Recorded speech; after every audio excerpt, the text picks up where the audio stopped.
M4 മീഡിയയുടെ പുതിയൊരു വീഡിയോയിലേക്ക് എല്ലാവർക്കും സ്വാഗതം. അപ്പോൾ നമ്മൾ ഇന്ന് മലബാർ ഹോസ്പിറ്റലിലാണ് ഉള്ളത്. ഹോസ്പിറ്റൽ 2-3 ദിവസമായിട്ട് ഹോസ്പിറ്റലിൽ അഡ്മിറ്റാണ്. അപ്പോൾ അവിടെ കണ്ടൊരു കാഴ്ച നിങ്ങളിലേക്ക് എത്തിക്കാൻ വേണ്ടിയിട്ടാണ് ഈ ഒരു വീഡിയോ നമ്മളിന്ന് ചെയ്യുന്നത്. ഈ ഒരു ഹോസ്പിറ്റലിൽ വന്ന ആളുകൾക്ക് ചിലപ്പോൾ ഈ വ്യക്തിയെ പരിചിതമായിട്ടുള്ള ഫേസ് ആയിരിക്കും. എങ്കിലും എന്താ പറയുക, ഞാൻ ഈ ഒരു വീഡിയോ ചെയ്യാനുള്ള കാരണം എന്ന് വെച്ചിട്ടുണ്ടെങ്കിൽ, ശരിക്കും പറഞ്ഞാൽ ഈ വ്യക്തി ഒരു വളരെ അഗ്രസീവായിട്ട് തൻ്റെ കയ്യിലുള്ള ബുക്കുകൾ എന്താ പറയുക, അവിടെ വരുന്ന കസ്റ്റമേഴ്സിന് സെല്ല് ചെയ്ത് ജീവിക്കുന്ന, അതായത് അധ്വാനിച്ച് ജീവിക്കുന്ന ഒരു വ്യക്തി എന്ന് തന്നെ പറയാം. പല ആളുകൾ നമ്മൾ കണ്ടിട്ട് തട്ടിപ്പായിട്ടൊക്കെ നടക്കുന്നു. പക്ഷേ ഈ വ്യക്തി മഴയായാലും വെയിലായാലും എല്ലാ ഹോസ്പിറ്റലിലേക്ക് വരുന്നവരടുത്തും ഹോസ്പിറ്റലിൽ നിന്ന് പോകുന്നവരടുത്തും ഒക്കെ അവരെ അപ്രോച്ച് ചെയ്തിട്ട് അവരൊക്കെ നമ്മളെ കയ്യിലുള്ള ആ ഒരു വ്യക്തിയുടെ കയ്യിലുള്ള ബുക്കുകൾ സെയിൽ ചെയ്യാൻ വേണ്ടി നോക്കണം. 10 രൂപയുടെ കിഡ്സിൻ്റെ കാർട്ടൂൺ ബുക്സും അതുപോലെ എന്താ പറയുക, നമ്മളെ കളറിങ് ബുക്സും കാര്യങ്ങളൊക്കെയാണ് ഉള്ളത്. അപ്പോൾ ഇവിടെ ഞാൻ ഈ ഒരു വീഡിയോ ചെയ്യാനുള്ള കാരണം എന്ന് ചോദിച്ചിട്ടുണ്ടെങ്കിൽ, ഈ ഒരു വ്യക്തി സ്വന്തം ജീവിതം മുന്നോട്ട് കൊണ്ടുപോകാൻ വേണ്ടിയിട്ട് ചെയ്യുമ്പോൾ എത്ര കണ്ട അപകടകരമായിട്ടാണ് ഈ ഒരു വ്യക്തി അതിനെ അപ്രോച്ച് ചെയ്യുന്നതെന്നുള്ളതാണ്. കാരണം ഒന്നെന്ന് പറഞ്ഞാൽ ഇപ്പോൾ ഈ വ്യക്തി നിൽക്കുന്ന സ്ഥലം എന്ന് പറഞ്ഞാൽ മലബാർ ഹോസ്പിറ്റലിൻ്റെ എൻട്രൻസ് ആണ്. അതായത് പല വാഹനങ്ങളും, അതായത് ആംബുലൻസ് ആയാലും അല്ലെങ്കിൽ രോഗികളെ കൊണ്ടുവരുന്ന മറ്റു വാഹനങ്ങളായാലും എമർജൻസി കണ്ടോ, ഇപ്പോൾ ഈ വണ്ടി വന്നപ്പോൾ തന്നെ അതിൽ ഫ്രണ്ടിലാണ്. അതിൽ ഒന്നും നോക്കാതെ ഇവിടുന്ന് മറ്റൊരു കസ്റ്റമറെ കണ്ടപ്പോൾ അങ്ങോട്ട് ഓടുകയാണ് ചെയ്തത്. അപ്പോൾ ഇവിടെ എന്താ വെച്ചിട്ടുണ്ടെങ്കിൽ ഒരുപാട് ആംബുലൻസുകളും എമർജൻസി വാഹനങ്ങൾ, ആംബുലൻസ് ആയാലും നോർമൽ വണ്ടികളായാലും രോഗികളൊക്കെ കൊണ്ടുവരുന്ന സമയത്ത് പലപ്പോഴും ഈ ഒരു വ്യക്തിക്ക് തന്നെ എന്താ പറയുക, അപകടം പറ്റാൻ സാധ്യതയുള്ള ഒരു ഏരിയയാണിത്. കാരണം നിങ്ങൾ ശ്രദ്ധിച്ചാൽ കാണാം, ഒരാളെ പോലും പുള്ളി എന്താ പറയുക വെറുതെ എന്താ പറയുക അങ്ങനെ ഒഴിച്ചു വിടുന്നില്ല എന്നുള്ളത്. എല്ലായിടത്തും പോയിട്ട് എന്താ പറയുക യാചിക്കുകയല്ല ശരിക്കും അയാൾ ചെയ്യുന്നത്. ശരിക്കും പറഞ്ഞിട്ടുണ്ടെങ്കിൽ അവരുടെ കയ്യിലുള്ള ബുക്ക് വിറ്റ് അതിന്ന് കിട്ടി വരുമാനം കൊണ്ട് ജീവിക്കുന്നൊരു വ്യക്തിയാണ്. അയാളെക്കുറിച്ച് ശരിക്കും പറഞ്ഞാൽ നമുക്കൊക്കെ അഭിമാനം മാത്രമേ ഉള്ളൂ. പക്ഷേ എങ്കിൽ ഈ ഒരു വീഡിയോ ചെയ്യാനുള്ള കാര്യം എത്ര അപകടകരമായിട്ടാണ് എന്താ പറയുക ജോലി അയാൾ ചെയ്യുന്നതെന്ന് നിങ്ങൾക്ക് നോക്കിക്കഴിഞ്ഞാൽ മനസ്സിലാവും.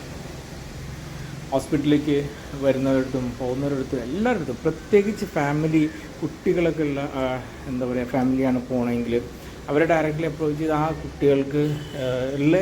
കുട്ടികളെ കൺവിൻസ് ചെയ്തിട്ടാണ് ഇയാൾ കൂടുതൽ സെയിലുകൾ നടത്തുന്നത്. ഇൻഡിവിജ്വൽ ഓരോ വ്യക്തിയിലും വളരെ സൗമ്യമായി വളരെ ഫ്രണ്ട്ലി ആയിട്ട് ആണ് കച്ചവടം നടത്തുക. പക്ഷേ ഇവിടെയൊക്കെ ഉള്ളൊരു കാര്യം എന്ന് പറയുകയാണെങ്കിൽ 5 മിനിറ്റിൻ്റെ വീഡിയോയിൽ ഈ 5 മിനിറ്റിൽ 2 തവണ ഈ വ്യക്തി ശരിക്കും പറഞ്ഞാൽ വണ്ടീൻ്റെ മുന്നിലേക്ക് പോയി എന്നുള്ളതാണ്. നിങ്ങൾ ശ്രദ്ധിച്ചാൽ കാണാം, ഇപ്പോൾ ഒരു വണ്ടി അതിലൂടെ പോയത് തന്നെ ഈ പുള്ളി സെൻട്രലിൽ നിൽക്കുന്നതുകൊണ്ട് വണ്ടിക്ക് വളഞ്ഞ് തിരിഞ്ഞ് പോകേണ്ട ഒരു ആവശ്യം വരികയാണ്. അപ്പോൾ ഇതൊരു കാരണവശാലും അങ്ങനെ ബ്ലൈൻ ചെയ്യാൻ വേണ്ടിയിട്ട് ചെയ്യുന്നതല്ല. കാരണം കണ്ടില്ലേ വണ്ടി വരുമ്പോഴുള്ള ബുദ്ധിമുട്ട്, വണ്ടി തട്ടില്ല എന്നുള്ളത്. ഇനി ആൾ പോയി നിൽക്കുമ്പോൾ കാല് വെച്ച് നോക്കി ടയറിന് താഴേക്ക് കാല് വെക്കുന്നത്. അപ്പോൾ ഇതൊക്കെ പുള്ളിക്ക് തന്നെ എന്താ പറയുക ബുദ്ധിമുട്ടുണ്ടാക്കാം, അപകടം സംഭവിക്കാൻ സാധ്യതയുള്ളതാണ്. അപ്പോൾ ഇതാണ് ഞാൻ ഇവിടെ കണ്ടത്. കാരണം 5 മിനിറ്റ് കൊണ്ട് ഞാൻ ഇത്രയും കണ്ടത്. ഇപ്പോൾ ഒരു വണ്ടി ബാക്കിൽ വന്ന് ഒന്നും നോക്കാതെ പുള്ളി നേരെ റോഡ് സൈഡിലേക്കാണ് പോകുന്നത്. അപ്പോൾ 5 മിനിറ്റിൻ്റെ വീഡിയോയിൽ ഇത്രത്തോളം തവണ പുള്ളി വണ്ടിയുടെ മുന്നിലേക്ക് അങ്ങോട്ടും ഇങ്ങോട്ടും പോകുന്നുണ്ടെങ്കിൽ ഒരു ദിവസത്തിൽ എനിക്കറിയില്ല. കാരണം കണ്ടമാനം വണ്ടികൾ പോകുന്ന ഒരു സ്ഥലമാണ് മലബാർ ഹോസ്പിറ്റൽ എന്ന് പറയുന്നത്. അപ്പോൾ പുള്ളിക്ക് അപകടം ഉണ്ടാവാൻ സാധ്യതയുണ്ട്.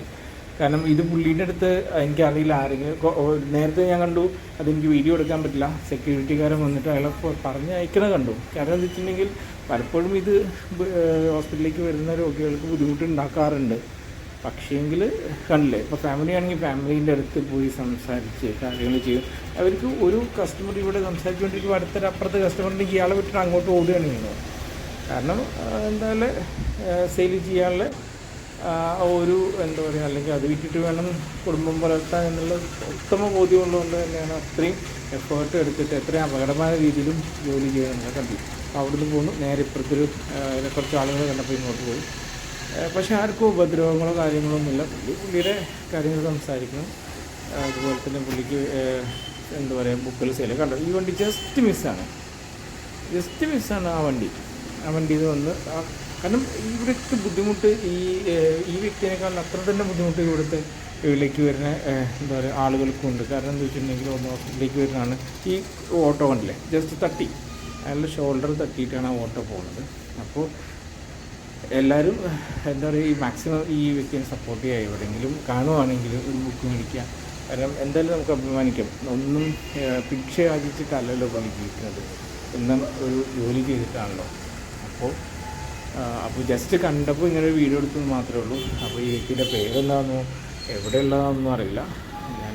കാരണം ഞാൻ ഇവിടെ 2-3 ദിവസമായിട്ട് 2 ദിവസം ഒരാഴ്ചയായിട്ട് അഡ്മിറ്റാണ്. അപ്പോൾ ജസ്റ്റ് കണ്ടപ്പോൾ ഒരു വീഡിയോ എടുത്തു എന്ന് മാത്രമേ ഉള്ളൂ. അപ്പോൾ താങ്ക് യു.